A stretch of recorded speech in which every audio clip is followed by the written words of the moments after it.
My friend Mustapha Gbande has charged again. Mustapha Gbande appeared on a television interview with Polit TV, and he had a lot to say. He's very unhappy about the developments in the NDC, given the succession towards the leadership of the party to replace President John Dramani Mahama. You see, one thing I've observed in my political coverage over many years is that the things that we wish for often do not happen in politics. The things that will happen. And even though we all know that the things that will happen, we all wish that it won't happen. Let me give you a clear example. When we are going into Congress, we say that, oh, let us not fight among ourselves. Let us unite, and then let us choose a leader. The process of choosing a leader, you see, it's one of the maladies of democracy. You have democracy. It's a good thing. But the processes of choosing in a democracy would always leave wounds. It will always leave bitterness. Whether we like it or not, it's a malady of democracy. If we don't want it and we create a system that is not democratic and that does not choose people in a democratic way, that system can last for a period. It will collapse. Last night, I was watching television. I do that very late in the night. And I was watching Russia. And I have a system where I can watch Russian television. This is a device that is sold around. I can tell you where I got it. So I was watching Russian television. There is a lot of concern about the future of Vladimir Putin because the Russian democracy does not permit too many elections and electing people in various sectors. So you will see that they have a semblance of stability. And that's what happens to all this military and, oligarchy type of government. They have a semblance of stability, but it doesn't last. The democracy does not just have a semblance of stability. It has real stability. America has been doing it for 200 years. Even Ghana, we've now been doing it for nearly 40 years because of the principles and the processes. But those principles and processes have negatives. It's a malady. You have to elect people. You have to choose between Kwesi and Abena. You have to choose between Amma and Kwame. Once you have chosen Kwame, Amma says, you didn't choose me. You can't do anything about that. So Mustapha Gbande and some of the NDC are beginning to see the cracks. And they will complain about unity and it won't work. They will go to the fight. It is for this reason that since 1988, no political party in a presidential democracy has been able to change leader and win elections. So what am I saying? In 1988 in America, President Ronald Reagan had done 2 terms, having started in 1980. He was leaving power. His vice president, George Bush #1, I think they call him Bush 41. George Bush #1 was running for the ticket from the Republican Party as vice president, and he was elected in 1988, and he was defeated in 1992. Since 1988, in America, no one has changed government and won the election. So let me tell you how it happened. Bill Clinton became president in 1992. He was a successful president. By 2000, he was leaving. Bill Clinton was really successful. He had a vice president that everyone thought was actually better than Bill Clinton. In fact, today, if you go to the American libraries of political science, they will tell you that Vice President Al Gore is one of the best presidents that America never had. Everyone knew that Al Gore was a superstar. Al Gore was really going to take America higher than Clinton did. But Al Gore was defeated in the election by a narrow Supreme Court ruling, 5-4 decision of the Supreme Court over the Florida votes. And so Al Gore did not succeed Clinton, nothing to do with the economy. But it was the changing order.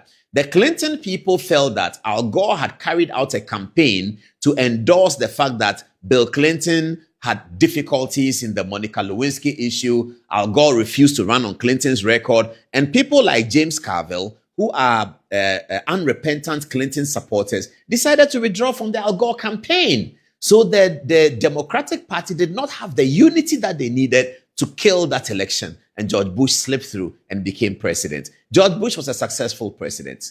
8 years after he was leaving, he brought in Senator McCain.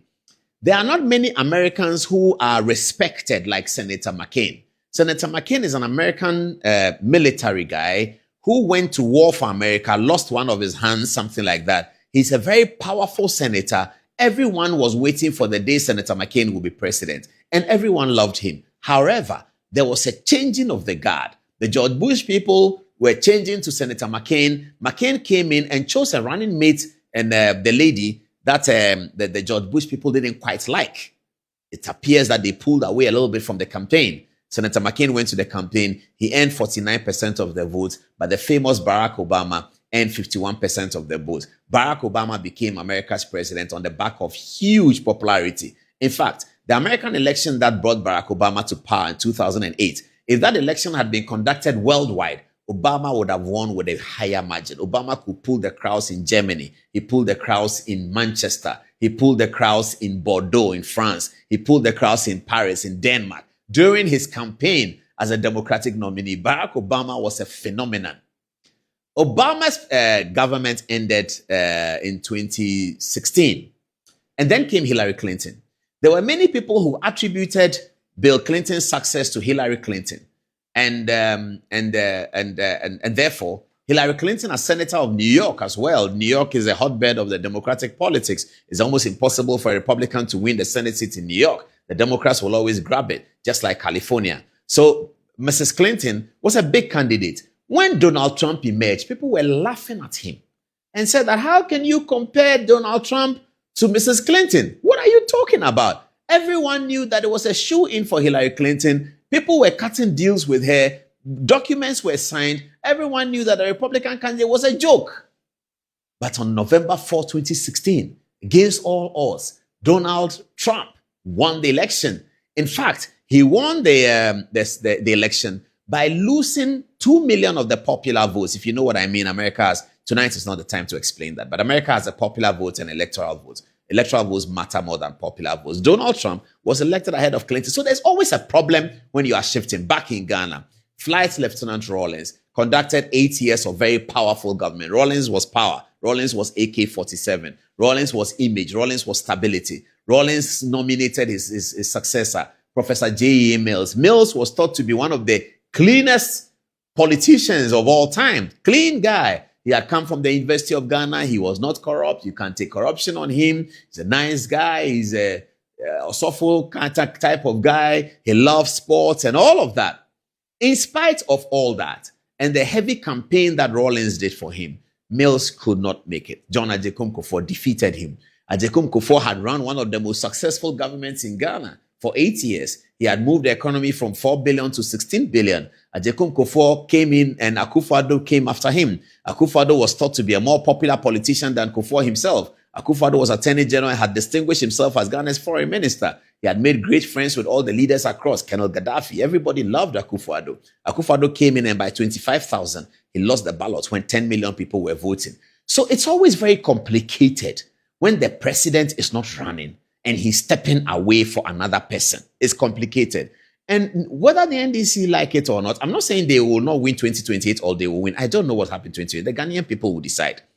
But it is going to be a difficulty in trying to navigate away from the John Mahama presidency. You are going to ask people not to contest. Why shouldn't they contest? You are going to say Asiedu Ketia shouldn't contest. Asiedu Ketia is going to ask you, why shouldn't I contest? You are going to say Julius Debra shouldn't contest. Why shouldn't he contest? Callistus Mahama pens an article and say that whatever it is the John Mahama's effort that so let's all come. Nobody's going to come together anywhere. I'm going to show you videos tonight of Kwesi Pratt complaining on Good Morning Ghana that it has already started. And it's going to deepen. Whether the NDC like it or not, they're going to confront this matter.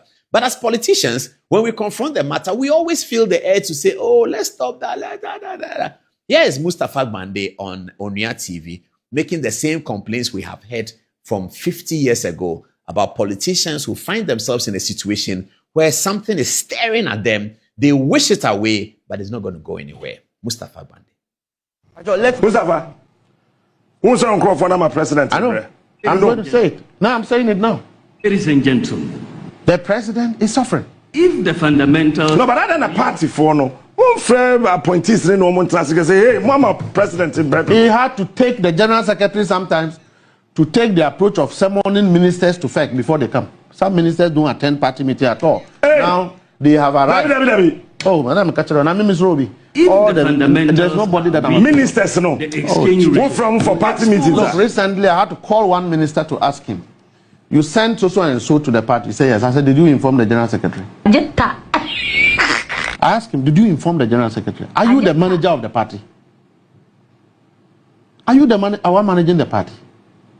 Hey, you don't manage the party. The party has executives who manage the party. If you don't respect them, you create crisis. Because when you touch me, I will touch you. I will not assume that you have touched me and misbehaved with me, so